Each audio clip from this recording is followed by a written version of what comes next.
ये जो शिमर था ना पानी बंद करने वाला, हुजूर की औलादे पाक को कत्ल करने वाला, जब मुख्तार सकफी की फौजें इसके पीछे लगी ना तो ये दौड़ा मदीने की तरफ, मुज़ाफ़ात मदीना में दौड़ता दौड़ता दौड़ता दौड़ता एक ऐसे खेमे में दाखिल हुआ जिस खेमे के अंदर मुसल्ले पे इमाम ज़ैनुल आबिदीन तशरीफ़ फरमा। यूँ नज़र उठी इमाम आली मकाम।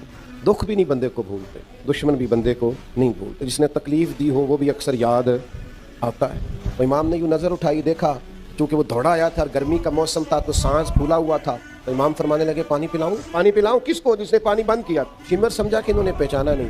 इमाम उठे, मटके से पानी प्याले में डाला और भर के दिया, का पी लो। प्यास बड़ी शदीद थी, वो पी गया।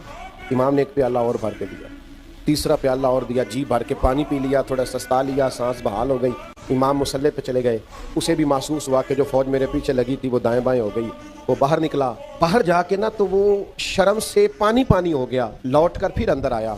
उसे पता था कि फौजें मेरे पीछे हैं, मरना तो मैंने है ही, तो एक सच ना बोल जाऊं जाते जाते। कहने लगा ज़ैनुल आबिदीन शायद पहचाना नहीं, शर्म से गर्दन झुकी हुई, शायद आपने पहचाना नहीं। इमाम अल्लाह का जिक्र कर रहे थे, यूं आंख मुबारक उठाई, फरमाया करबला में मेरा सारा ख़ानदान तूने प्यासा ज़िबा कर दिया, मैं तुझे भुला सकता हूँ? तू जैसे ही अंदर आया है मुझे 6 माह के अली असगर की वो खून में लथपथ लाश मुबारक याद आ गई थी।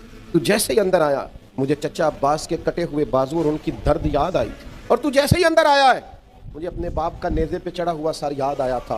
कहते कहते इमाम के फिर आंसू निकले। आंसू पूछे तो शिमर घुटनों के बल बैठ गया। कहने लगा ज़ैनुल आबिदीन पहचान गए थे तो फिर पानी क्यों पिलाया?